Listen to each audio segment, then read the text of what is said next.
편의점 야간 알바생에서 재벌 2세로 단 하루 만에 인생이 뒤바뀐다면 믿으시겠습니까? 민주는 15만 원 일당을 위해 갔던 파티에서 운명의 여인을 만났습니다. 하지만 그녀가 바로 아버지를 죽인 원수의 손녀라는 사실을 알게 되는데, 민준, 넌 정말 아무것도 모른 채 여기까지 왔구나. 제가 뭘 모른다는 건가요? 고난은 이제 시작일 뿐. 진짜 세상이 널 기다리고 있어. 진짜 세상? 그게 내 가족을 말하는 겁니까? 숨겨진 운명과 사랑, 그리고 복수. 지금 바로 이야기를 시작합니다. 챕터 1. 잃어버린 가족과 가난한 시작. 서울의 차가운 12월 밤, 민주는 편의점 유리창에 비친 자신의 얼굴을 바라봤다. 26살. 어깨는 굽었지만 눈빛만큼은 여전히 또렷했다. 또 야간 근무세요? 동료 준호가 물었다. 응, 내일 오후에 카페 아르바이트도 있어서 민주는 담담히 대답했다.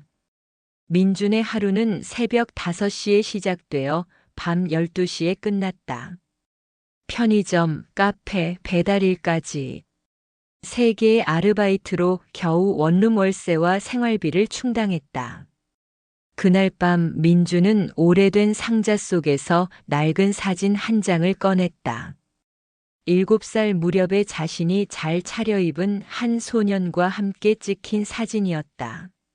소년의 얼굴은 기억나지 않았지만 그 아이가 입고 있던 비싼 정장과 자신감 넘치는 자세는 여전히 선명했다. 엄마, 아빠. 민주는 중얼거렸다. 고아원 원장님이 말했던 것은 단순했다. 교통사고로 부모를 잃은 후 친척 집을 전전하다가 고아원에 맡겨졌다는 것. 하지만 민주는 가끔 다른 기억들이 스쳐 지나갔다. 큰 집 하인들, 그리고 무서운 얘기를 나누던 어른들의 목소리. 다음 주에 면접이 있어. 민주는 작은 메모장에 적혀있던 대성그룹 계열사 신입사원 모집이라는 글자를 다시 읽었다. 이번에는 정말 달라질 수 있을까? 민주는 창밖으로 반짝이는 강남의 불빛을 바라봤다. 언젠가는 자신도 저 불빛 속에서 당당하게 살 수 있을 거라고 믿고 싶었다. 그런데 그때 휴대폰이 울렸다. 민준아, 급한 일이 생겼어. 친구 성우의 목소리가 다급했다. 내일 대성그룹 회장 손자 생일 파티에서 서빙 알바 하기로 했는데 갑자기 못 가게 됐어. 대신 가줄 수 있어? 하루에 15만 원이야. 민준의 심장이 뛰었다. 15만 원은 일주일치 생활비였다. 가겠어. 챕터 2 우연한 기회 상류층 파티. 다음 날 오후 민주는 강남 한복판의 초고층 호텔 앞에 서 있었다. 유니폼을 받아 갈아입으며 그는 거울 속 자신의 모습에 놀랐다. 단정한 흰 셔츠와 검은 조끼가 그의 체격을 더욱 돋보이게 했다. 첫날이신가요? 옆에서 화장을 고치던 여자 서빙 직원이 물었다. 네, 긴장돼요. 괜찮을 거예요. 그런데 오늘 손님들. 진짜 대단한 분들 오신대요. 재벌 2세, 3세들 총출동이래요. 파티장에 들어선 순간 민주는 숨이 멎을 뻔했다. 천장까지 이어진 샹들리에 수억 원짜리 그림들, 그리고 TV에서나 보던 유명인들이 곳곳에서 담소를 나누고 있었다.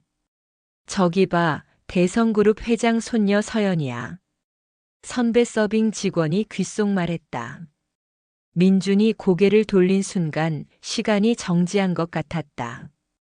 서연은 우아한 네이비 드레스를 입고 있었지만 그녀의 아름다움은 옷에서 나오는 것이 아니었다.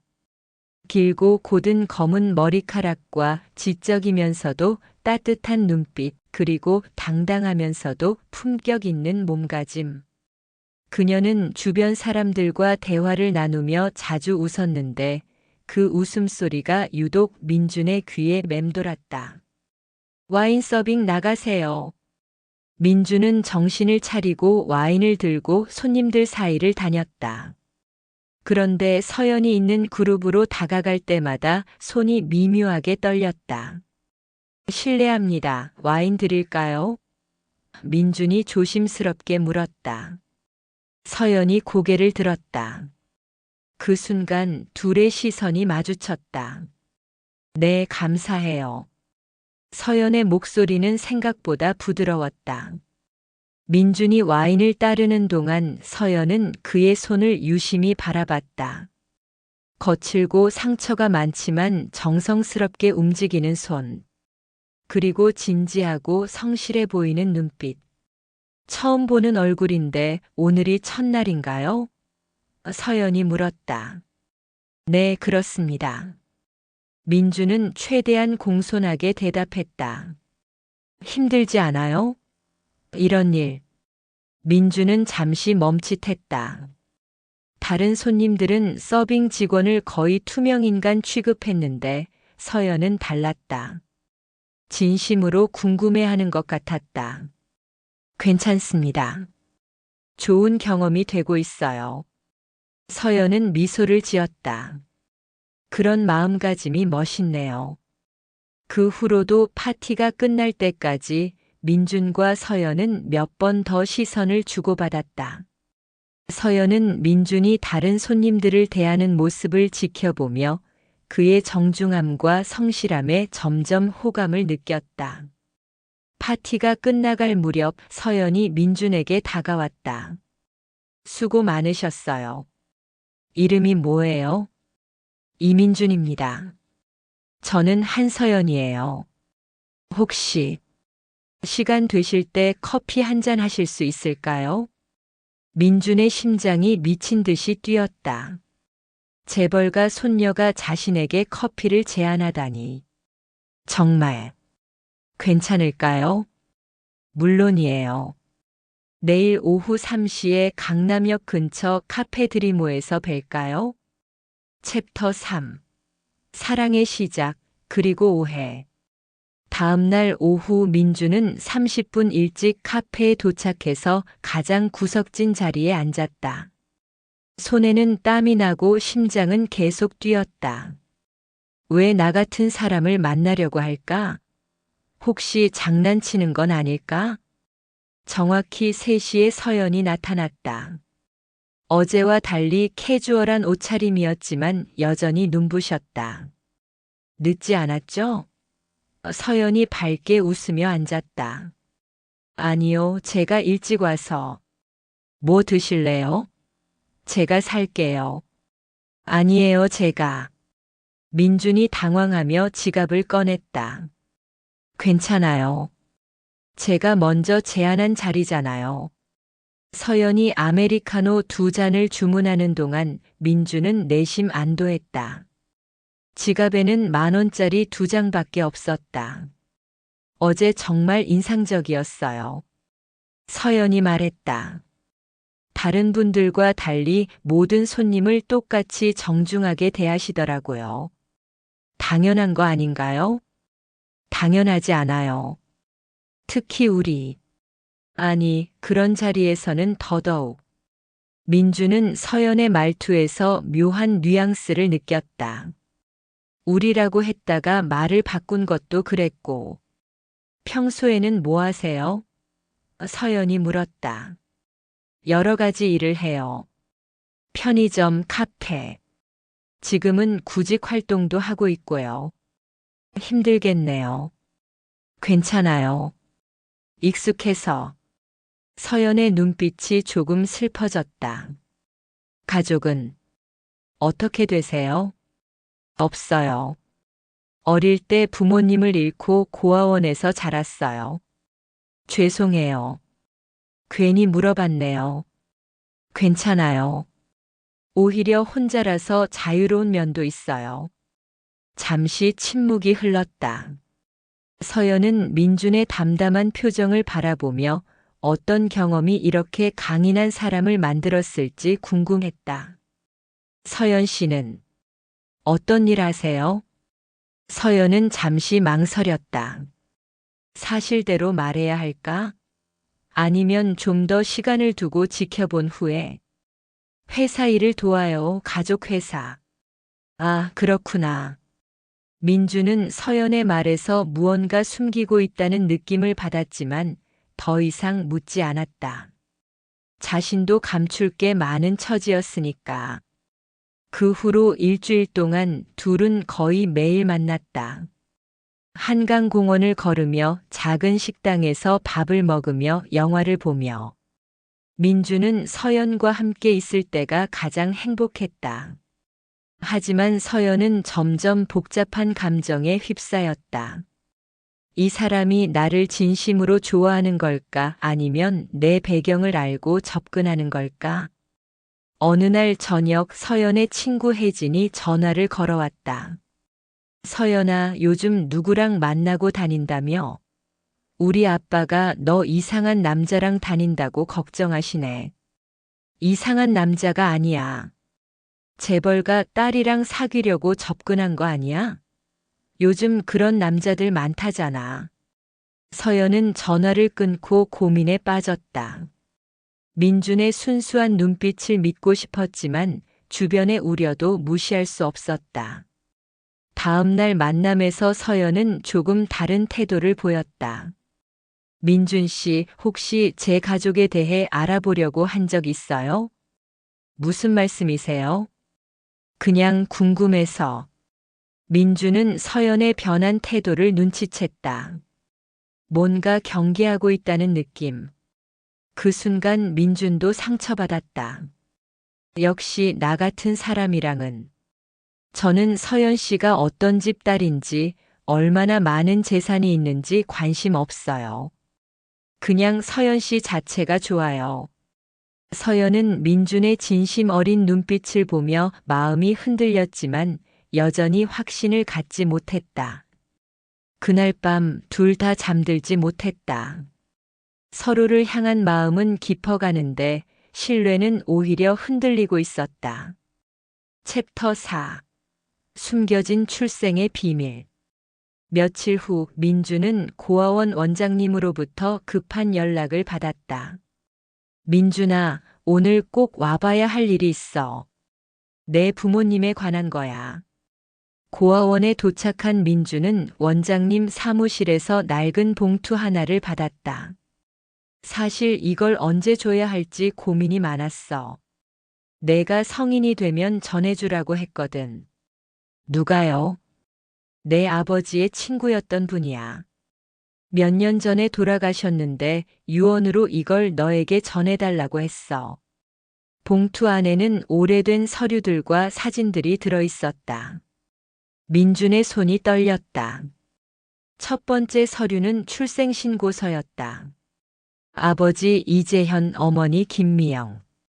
그런데 아버지 직업란에 적힌 글자를 보고 민주는 눈을 의심했다. 대성그룹 부회장. 이게 뭐예요? 민준아, 내 아버지는 대성그룹의 창립자 이창석 회장의 둘째 아들이었어. 민준의 머릿속이 하얘졌다. 대성그룹.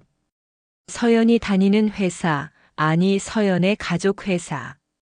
그럼 저는 대성그룹 직계 후계자야. 하지만 원장님은 무거운 표정으로 계속 설명했다. 민준의 아버지 이재현은 형인 이창민과 경영권을 두고 갈등하던 중 의문의 교통사고로 세상을 떠났다. 당시 7살이던 민준은 목숨의 위험을 느낀 아버지의 친구에 의해 몰래 다른 집으로 피신했고 결국 고아원에 맡겨졌다. 그럼 이창민이라는 사람이 서연이의 할아버지야. 민주는 충격의 말을 잇지 못했다. 자신이 사랑하는 여자가 아버지를 죽인 사람의 손녀였다니. 두 번째 서류는 더욱 충격적이었다. 민준의 아버지가 생전에 작성한 유언장과 재산분할 문서, 대성그룹 지분 30%와 수십억 원의 재산이 민준에게 상속되도록 되어 있었다. 왜 이제야 알려주시는 거예요? 위험했거든. 이창민 회장이 살아있는 동안은. 하지만 2년 전에 그가 세상을 떠나면서 상황이 바뀌었어. 마지막 사진을 보던 민주는 손을 멈췄다. 어린 자신과 함께 찍힌 소년의 얼굴이 선명하게 보였다. 그리고 그 순간 깨달았다. 그 소년은 서연의 사촌형, 대성그룹 현재 후계자인 한민우였다. 민주는 집으로 돌아와서 모든 서류를 다시 읽어봤다. 분노, 혼란, 그리고 배신감이 교차했다. 자신의 인생을 송두리째 바꾼 사람들의 손녀를 사랑하고 있다니. 그날 밤 서연으로부터 연락이 왔다.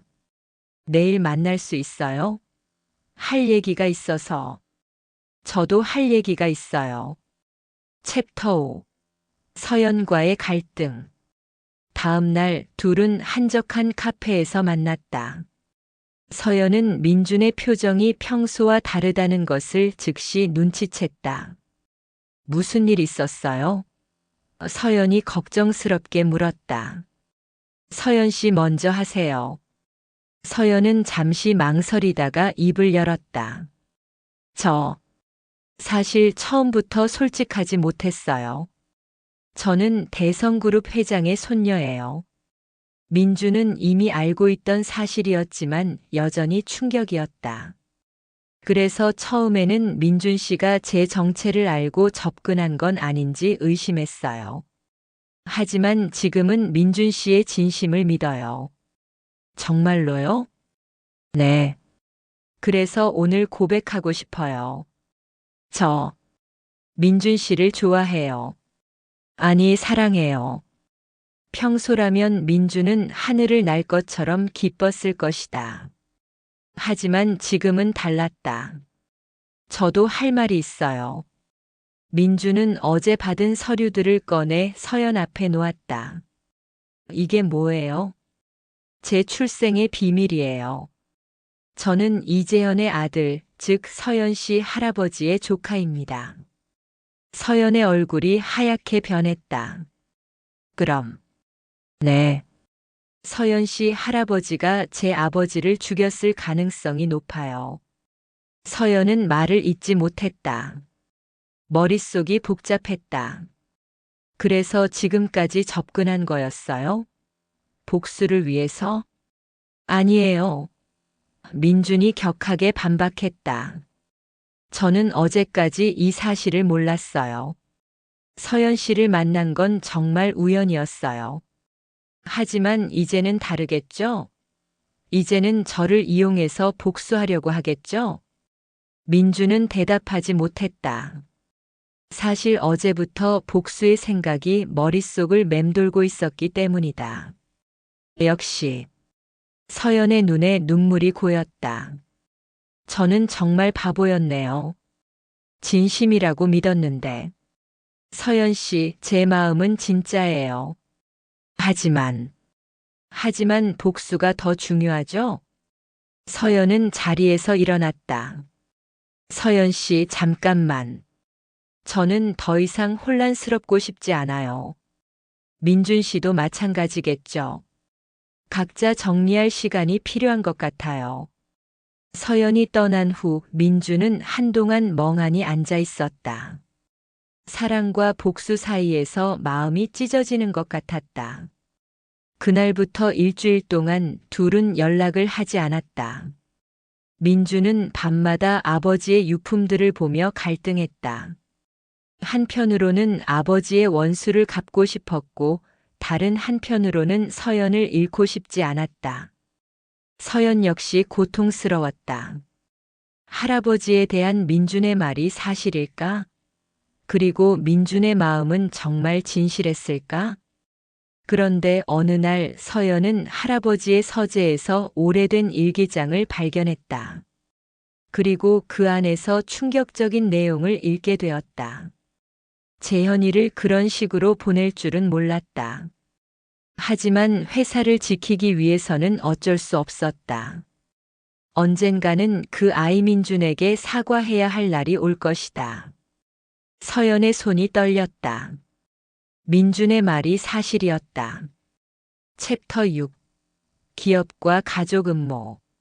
서연이 일기장의 진실을 확인한 같은 날, 민준은 아버지의 친구였던 변호사 김상철을 만나고 있었다. 자네 아버지는 정말 훌륭한 사람이었어. 회사보다는 사람을 먼저 생각했지. 그래서 죽임을 당한 거군요. 당시 대성그룹은 심각한 경영 위기에 있었어. 이창민은 구조조정을 통해 회사를 살리려 했고, 자네 아버지는 직원들을 보호하려 했지. 형제 간의 갈등이 깊어졌고, 그래서 교통사고를 만든 거군요. 김 변호사는 무거운 표정으로 고개를 끄덕였다. 하지만 복수가 해답은 아니야. 자네 아버지도 그걸 원하지 않을 거야. 그럼 어떻게 해야 하죠? 정당한 방법으로 자네의 권리를 찾아. 법적으로 그리고 경영진으로서.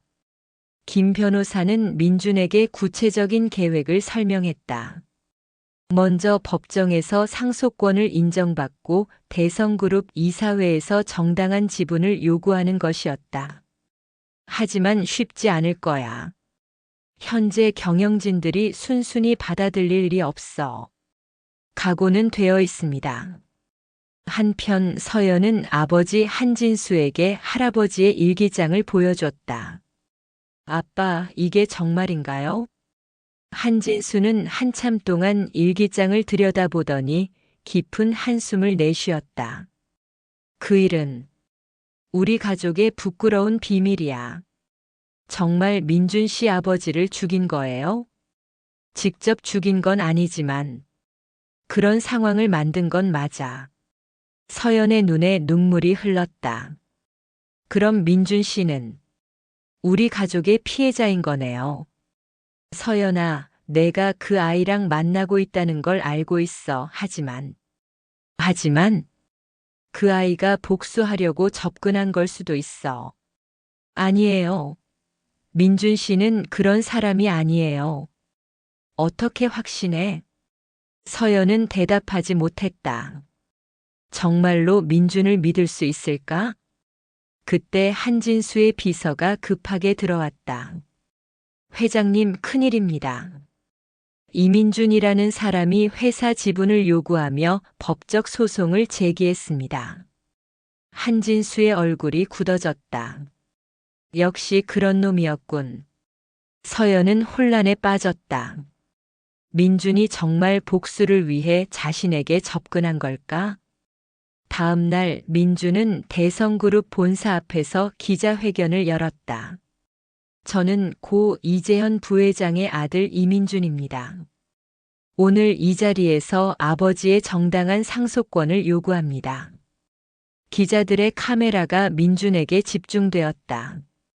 또한 아버지의 죽음에 대한 진실도 밝히고 싶습니다. 이 장면은 실시간으로 전국에 방송되었고 서연도 회사에서 생중계를 보고 있었다. TV 속 민준은 평소보다 더 단단해 보였다. 하지만 서연은 그의 눈빛에서 여전히 익숙한 따뜻함을 느꼈다. 저 사람이 정말 복수만을 위해 나에게 접근한 걸까? 기자회견 후 대성그룹은 비상사태에 돌입했다. 주가는 폭락했고 언론은 재벌가 숨겨진 스캔들 상속자의 역습 같은 헤드라인으로 도배되었다. 그날 저녁 서연은 민준에게 전화를 걸었다. 만날 수 있어요? 서연 씨. 30분 후에 한강공원에서. 챕터 7. 과거 인연의 회상. 한강공원은 을씨년스럽게 조용했다. 민준이 먼저 도착해서 벤치에 앉아 있었고 서연이 조금 뒤에 나타났다. 오늘 기자회견 봤어요. 서연이 말했다. 네. 정말 복수가 목적이었어요? 민주는 잠시 침묵했다가 고개를 들었다. 처음엔 그런 생각도 있었어요. 하지만 지금은 아니에요.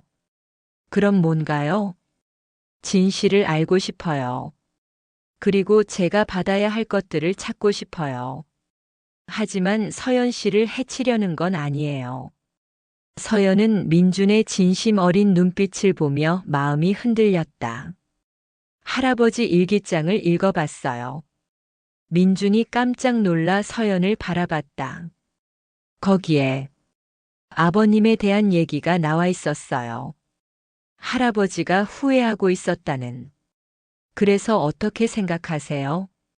미안해요. 서연의 목소리가 떨렸다. 우리 가족이 민준 씨한테 너무 큰 상처를 준 것 같아요.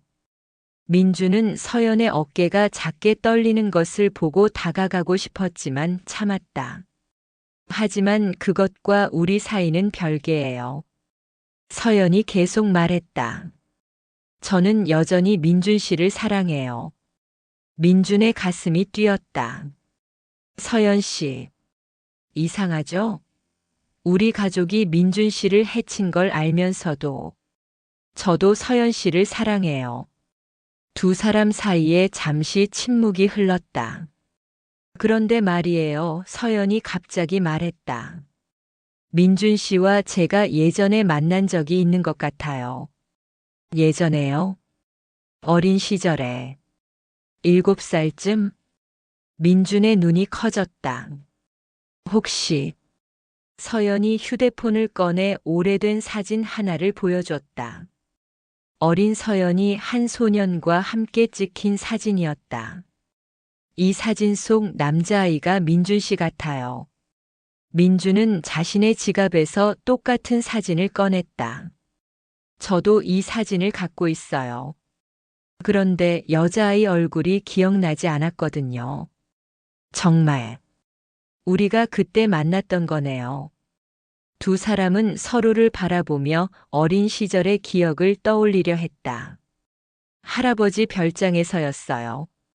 서연이 천천히 말했다. 아버지들이 회의를 하는 동안 저희끼리 놀았죠. 맞아요. 정원에서 숨바꼭질했던 기억이 나요. 그때 민준 씨가 넘어져서 무릎을 다쳤는데 제가 반창고를 붙여줬어요. 민준은 무의식적으로 왼쪽 무릎을 만졌다. 그곳에는 아직도 희미한 흉터가 남아 있었다. 그리고 그날이 마지막이었죠. 민준의 목소리가 낮아졌다. 아마 그 다음 날이 사고가 난 날이었을 거예요. 둘은 운명의 기묘함에 경이로워했다. 20년 후에 다시 만나게 될 줄이야. 서연 씨, 저는 복수보다는 진실이 밝혀지는 게 더 중요해요. 그리고 서연 씨와 함께하고 싶어요. 서연은 민준의 손을 잡았다. 저도요. 우리 가족이 저지른 일들을 바로잡고 싶어요. 그 순간 서연의 휴대폰이 울렸다. 아버지 한진수였다. 서연아, 지금 어디 있어? 당장 집으로 와. 아빠, 저는 그놈과 만나고 있는 거지. 당장 끊어. 전화가 끊어졌다. 서연의 얼굴이 어두워졌다. 아버지가 화가 많이 나신 것 같아요. 당연하죠. 저 때문에 회사가 난리가 났으니까. 민준 씨 잘못이 아니에요. 하지만 서연 씨가 힘들어질 텐데. 괜찮아요. 저는 민준 씨 편이에요. 민준은 서연의 용기에 감동했다. 자신의 가족과 맞서면서까지 자신을 지지하겠다니. 고마워요, 서연 씨. 하지만 너무 무리하지 마세요. 이제 서연이라고 불러요. 반말도 하고. 민준은 미소를 지었다. 그럼. 서연아. 챕터 8. 극적 위기. 다음 날부터 대성그룹의 반격이 시작됐다. 한진수 회장은 긴급 이사회를 소집했다. 이민준이라는 자가 우리 회사를 흔들고 있습니다. 법적 대응을 강화해야 합니다. 하지만 회장님, 그의 주장에 일리가 있지 않습니까? 한 이사가 조심스럽게 말했다. 일리가 있다고 해서 회사를 넘겨줄 수는 없어요. 한편 민주는 김상철 변호사와 함께 법정 준비에 한창이었다. 상대방에서 최고의 로펌을 동원했어. 쉽지 않을 거야. 괜찮습니다. 진실은 하나잖아요. 그런데 그때 김 변호사가 심각한 표정으로 말했다. 민준아, 조심해야 할 것 같아. 어제부터 수상한 사람들이 자네 주변을 맴돌고 있다는 제보가 있었어. 설마, 아직도 그런 짓을? 20년 전에 자네 아버지에게 그랬던 사람들이야. 조심하라고. 그날 밤 민준이 집으로 돌아가는 길에 정말로 검은색 승용차가 뒤따라왔다. 민준은 급히 방향을 바꿔 사람이 많은 곳으로 향했다. 그 같은 시각 서연은 아버지와 격한 논쟁을 벌이고 있었다. 아빠는 왜 이해하지 못해요? 우리가 잘못한 거잖아요. 잘못했다고 해서 회사를 포기할 수는 없어. 회사보다 중요한 게 있어요. 그게 뭔데? 사람이요. 사랑하는 사람. 한진수는 딸의 말에 잠시 말문이 막혔다. 서연아, 내가 그 남자를 정말 사랑한다는 건 알겠어. 하지만 그 남자가 너를 정말 사랑한다고 확신할 수 있어? 확신해요. 그럼 시험해보자. 무슨 시험요?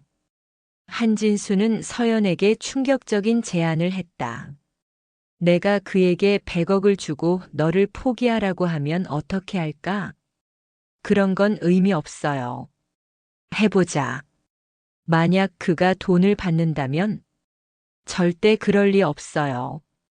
그럼 만약 그가 거절한다면 나도 그를 인정하고 너희 관계를 허락하겠다. 서연은 아버지의 제안에 당황했지만 민준에 대한 확신이 있었다. 좋아요.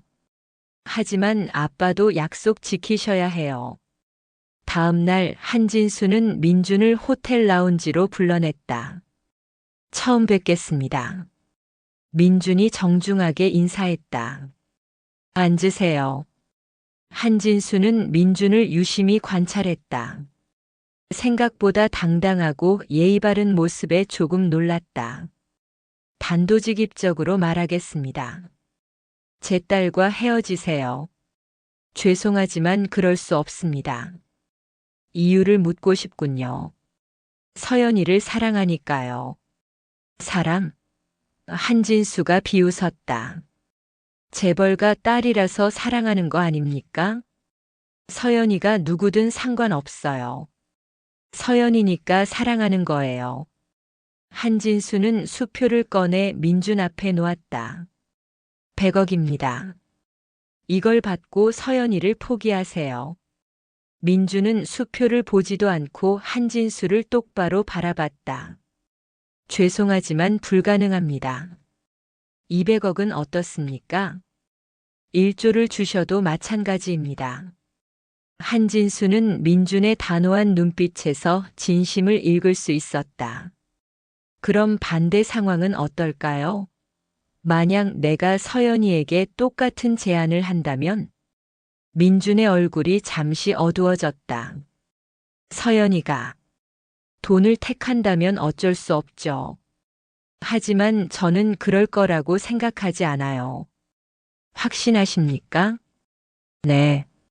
한진수는 내심 민준에게 감동했지만 표정을 감췄다. 좋습니다. 하지만 한 가지 더 시험이 있습니다. 무엇입니까? 회사 상속권을 포기하세요. 서연이를 택하시겠다면. 이번에는 민준이 망설였다. 아버지의 원수를 갚고 정당한 권리를 찾는 것과 사랑하는 사람 사이에서 시간을 좀 주실 수 있을까요? 3일 드리겠습니다. 챕터 9 사랑과 신뢰의 시험 민주는 3일 동안 극심한 고민에 빠졌다. 서연을 택하면 아버지에 대한 의무를 저버리는 것 같았고, 상속권을 택하면 서연을 잃을 것 같았다. 서연은 아버지로부터 민준과의 대화 내용을 들었다. 민준 씨가 뭐라고 했어요? 고민하겠다고 하더군. 서연의 마음이 복잡했다. 민준이 정말 자신을 택할까? 아니면 복수와 재산이 더 중요할까? 그런데 둘째 날 서연은 민준이 혼자 아버지의 묘소를 찾았다는 소식을 들었다. 묘소에서 민준은 아버지의 묘비 앞에 무릎을 꿇고 앉아 있었다. 아버지, 저 어떻게 해야 할까요? 바람만이 대답을 대신했다. 아버지의 원수를 갚는 것과 제가 사랑하는 사람. 둘 다 포기할 수는 없어요. 그때 뒤에서 발소리가 들렸다. 서연이었다. 여기 있었구나. 민준이 놀라서 돌아봤다. 서연아. 어떻게? 아버지한테 들었어. 여기 올 거라고. 서연이 민준 옆에 앉았다. 아버님께 인사드릴게요. 서연이 묘비에 정중히 절을 했다. 죄송합니다. 저희 가족이 너무 큰 잘못을 저질렀어요. 민주는 서연의 모습에 감동했다. 서연아, 나는 정말 모르겠어. 어떻게 해야 할지. 나도 잘 모르겠어. 하지만 한 가지는 확실해. 뭐? 우리가 서로 사랑한다는 것. 그리고 과거의 잘못을 바로잡고 싶다는 것. 민준이 서연의 손을 잡았다. 서연아, 만약 내가 아버지의 권리를 포기한다면? 포기하지 마. 그건 민준이의 정당한 권리야. 하지만 그러면 내가 아버지를 설득할게. 우리가 함께하면 못할 게 없어. 그 순간 민준은 깨달았다. 복수나 권리 찾기가 목적이 아니라 진정한 화해와 발전이 목적이어야 한다는 것을. 서연아, 나 결정했어. 뭘? 아버지의 권리는 찾을 거야. 하지만 복수를 위해서가 아니라 진정한 화해를 위해서. 서연이 미소를 지었다. 어떻게? 내 아버지와 협력해서 대성그룹을 더 좋은 회사로 만들 거야. 아버지가 꿈꿨던 그런 회사로. 그럴 수 있을까? 너와 함께라면 가능할 거야. 두 사람은 아버지의 묘소 앞에서 서로를 꼭 안았다. 그날 저녁 민주는 한진수에게 전화를 걸었다. 회장님, 답을 드리려고 합니다. 듣겠습니다. 저는 서연이를 선택합니다. 하지만 상속권도 포기하지 않겠습니다. 한진수는 예상한 대답이었다. 이유를 말해보세요. 진정한 화해를 위해서입니다. 과거의 잘못을 바로잡고 미래를 함께 만들어가고 싶습니다. 구체적으로 무슨 뜻입니까? 회장님과 협력해서 대성그룹을 발전시키고 싶습니다. 아버지와 회장님이 원래 꿈꿨던 그런 회사로 말이에요. 한진수는 민준의 진심을 느꼈다. 내일 만나서 자세히 얘기해보죠. 챕터 10. 최종 반전. 다음 날 한진수는 민준을 자신의 서재로 불렀다. 서연도 함께 있었다. 민준 씨, 어젯밤에 많은 생각을 했습니다. 네. 사실, 저도 아버지의 결정에 항상 동의했던 건 아닙니다. 한진수는 오래된 서류들을 꺼냈다. 이것은 당시 귀하의 아버지가 작성한 경영 계획서입니다. 저는 20년 동안 이걸 보관해 왔습니다. 민준이 서류를 받아봤다. 아버지의 필체로 쓰인 인간 중심 경영, 상생의 기업 문화라는 글자들이 눈에 들어왔다. 아버지는 정말 훌륭한 분이었습니다. 한진수의 목소리에 감정이 실렸다. 저는 회사를 살리기 위해 어쩔 수 없다고 생각했지만 지금 생각해보니 다른 방법도 있었을 텐데. 회장님, 민준 씨 제안이 있습니다. 한진수는 새로운 서류를 내밀었다. 대성그룹의 공동 경영을 해보시겠습니까? 당신이 부회장으로 서연이가 전무로. 민준과 서연이 놀란 표정으로 서류를 봤다. 진심이세요? 네. 당신의 아버지가 원했던 방식으로 회사를 이끌어가 보고 싶습니다. 물론 쉽지는 않을 겁니다. 이사회를 설득해야 하고 직원들의 신뢰도 얻어야 하고. 해보겠습니다. 민준이 단호하게 말했다. 서연이 생각은 어때? 저도 해보고 싶어요, 아빠. 민준이와 함께라면. 한진수는 만족스러운 미소를 지었다. 그럼 이제 가족이 되는 건가요? 서연이 수줍게 물었다. 그 전에 민준이 갑자기 한 무릎을 꿇고 서연 앞에 앉았다. 서연아, 나와 결혼해 줄래? 서연의 눈에 눈물이 흘렀다. 당연하지, 바보야. 한진수도 감동한 표정으로 두 사람을 바라봤다. 그런데 그때 한진수의 비서가 급하게 들어왔다. 회장님, 긴급 상황입니다. 민우 전무가 이사회를 소집했습니다. 민준 씨 상속권을 무효화하려고 하는 것 같습니다. 한진수의 얼굴이 굳어졌다. 민우가? 민우는 서연의 사촌형이자 현재 대성그룹의 후계자로 여겨지던 인물이었다. 민준이 나타나면서 자신의 지위가 흔들린다고 생각한 것 같았다. 어떻게 하시겠습니까? 한진수가 민준을 바라봤다. 민준 씨, 이제 정말 시작인 것 같습니다. 각오는 되어 있습니다. 그럼 이사회에서 당당하게 맞서 보시죠. 저와 서연이가 도와드리겠습니다. 민준은 한진수와 서연의 지지에 힘을 얻었다. 챕터 11. 사랑과 재산의 완벽한 결합. 이사회 당일 대성그룹 본사 회의실은 긴장감으로 가득 찼다. 한쪽에는 민우와 그를 지지하는 이사들이, 다른 한쪽에는 한진수와 민준이 앉아 있었다. 이민준이라는 자가 갑자기 나타나서 회사를 흔들고 있습니다. 민우가 먼저 입을 열었다. 그의 신분이 확실하지도 않은데 어떻게 믿을 수 있겠습니까? 신분이 확실하지 않다고요? 민준이 차분하게 대답했다. DNA 검사 결과와 모든 법적 서류가 준비되어 있습니다. 민준은 준비한 자료들을 이사들에게 나눠줬다. 하지만 20년 동안 회사와 무관하게 살던 사람이 갑자기 와서 한 이사가 말했다. 그렇다면 저에게 기회를 주십시오. 민준이 일어나서 말했다. 3개월만 시간을 주시면 제가 이 회사에 어떤 도움이 될 수 있는지 보여드리겠습니다. 무슨 자격으로? 아버지 이재현 부회장의 아들로서, 그리고 이 회사를 사랑하는 사람으로서.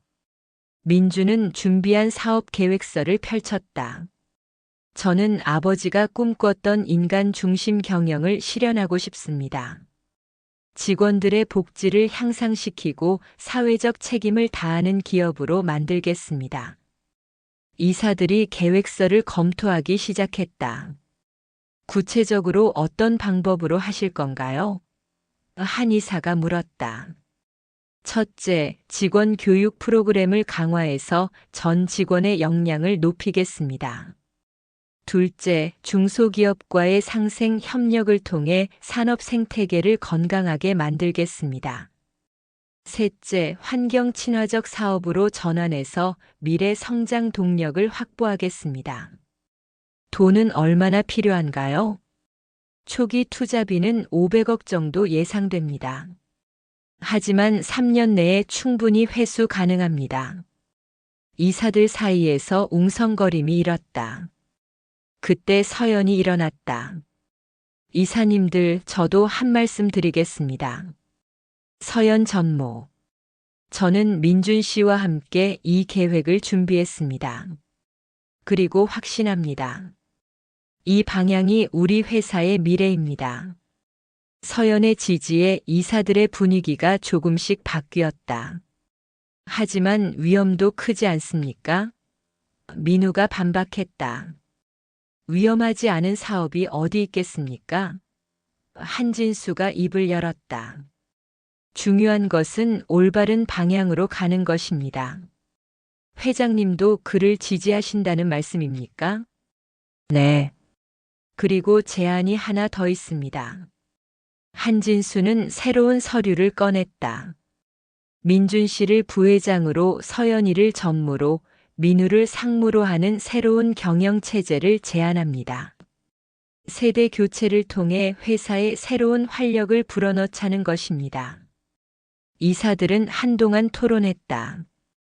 그리고 마침내 투표를 진행했다. 결과는 12대 8로 민준의 제안이 승인됐다. 축하합니다, 이민준 부회장님. 한진수가 악수를 청했다. 민준은 꿈만 같았다.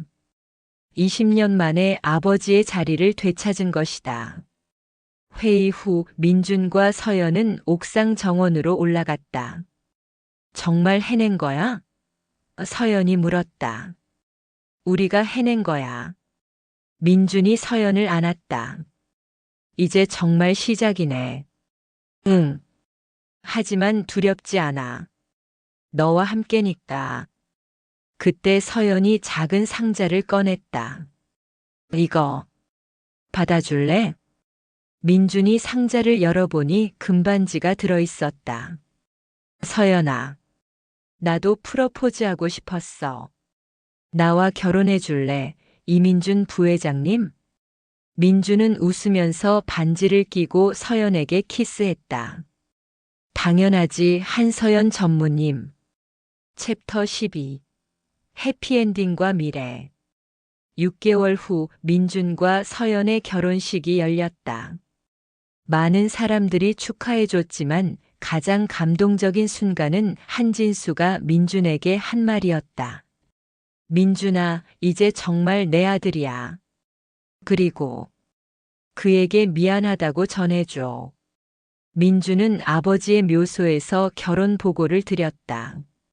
아버지, 저 행복합니다. 그리고 아버지가 원하던 회사를 만들어가고 있어요.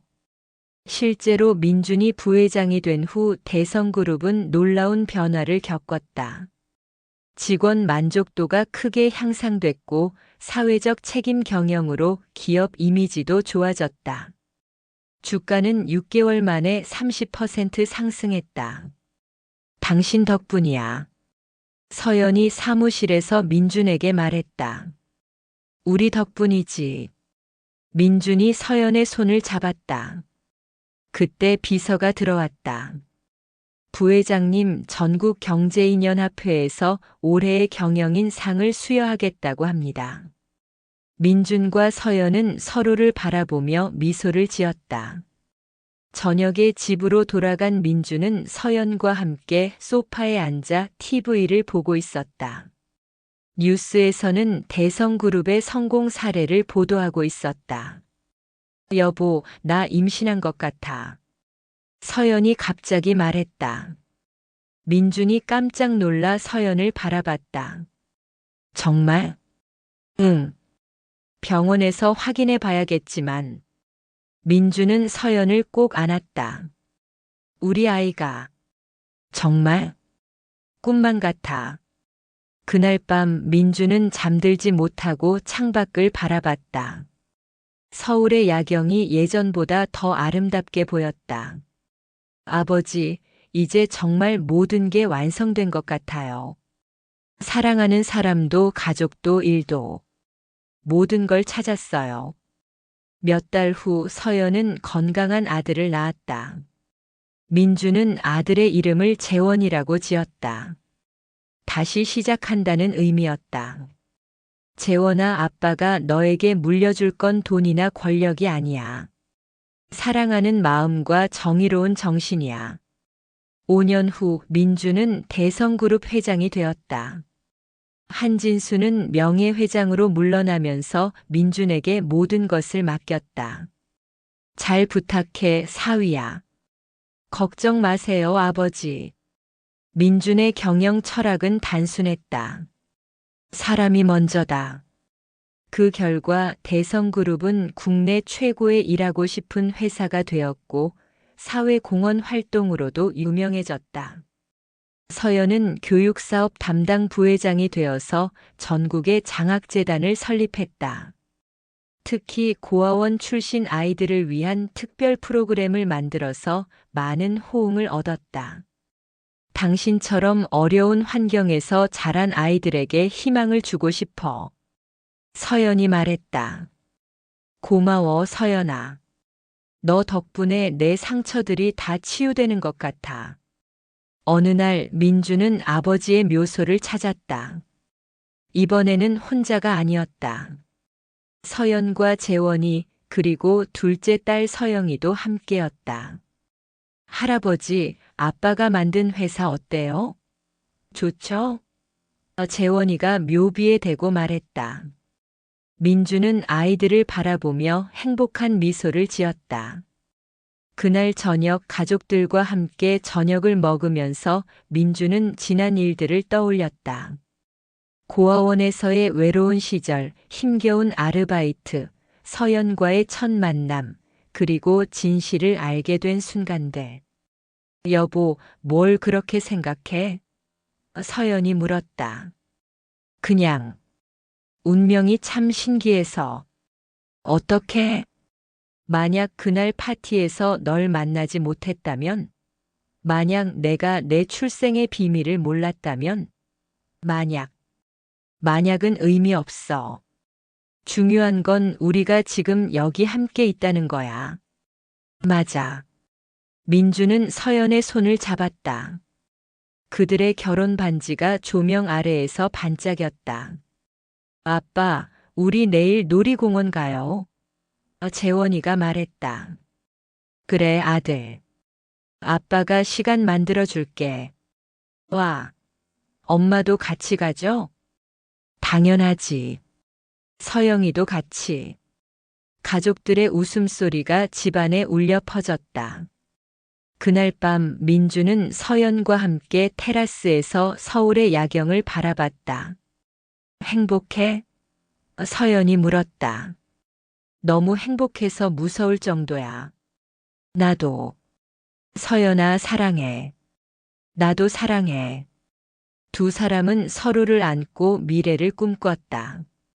그들의 사랑은 운명이었고 그 운명의 스위치를 누른 것은 서로를 향한 진실한 마음이었다.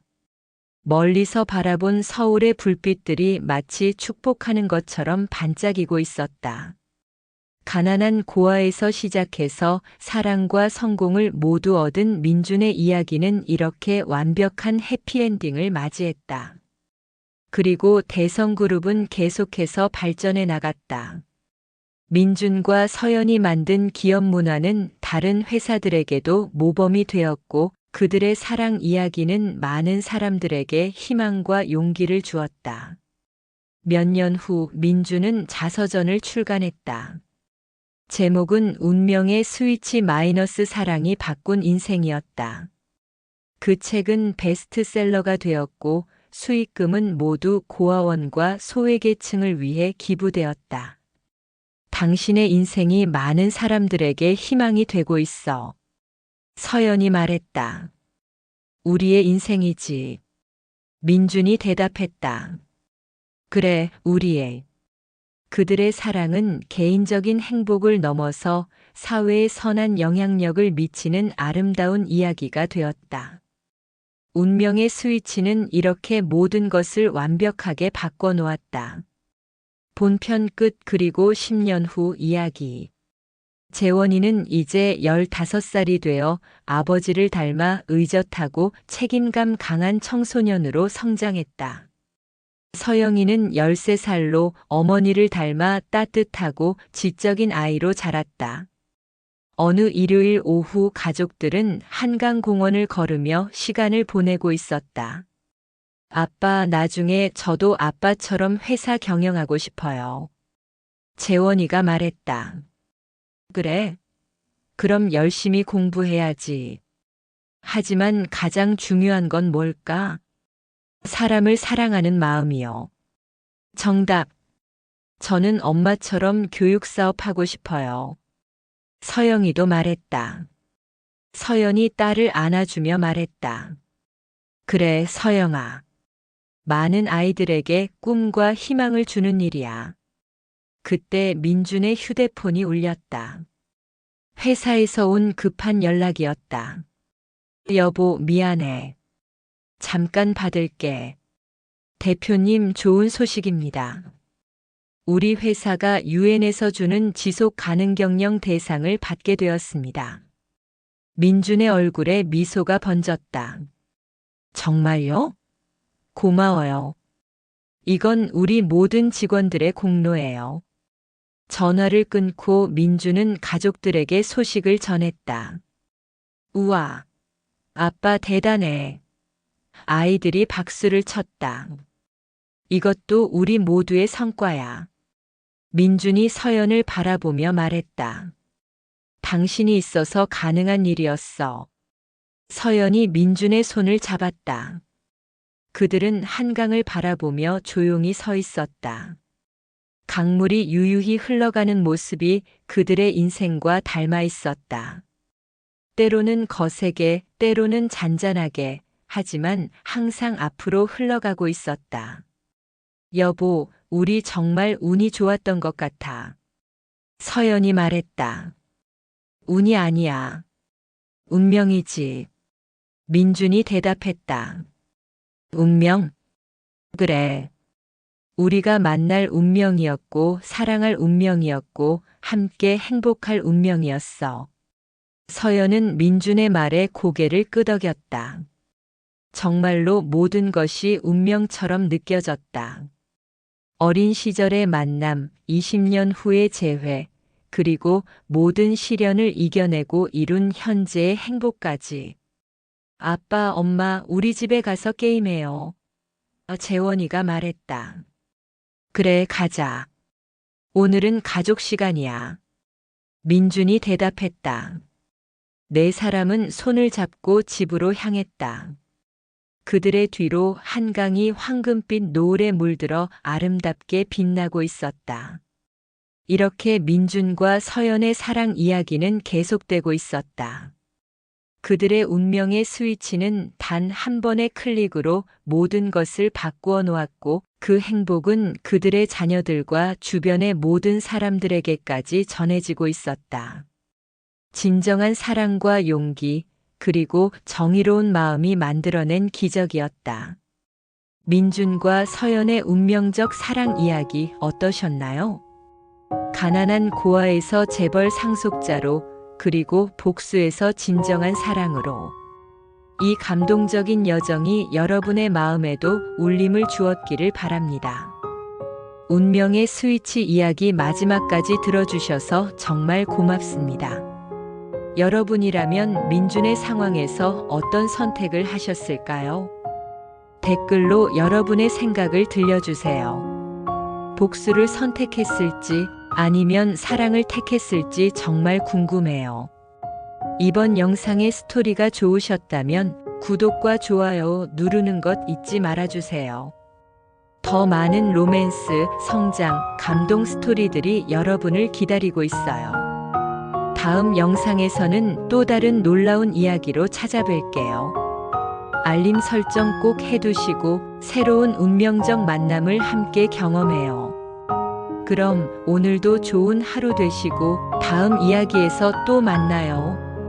시청해주셔서 감사합니다.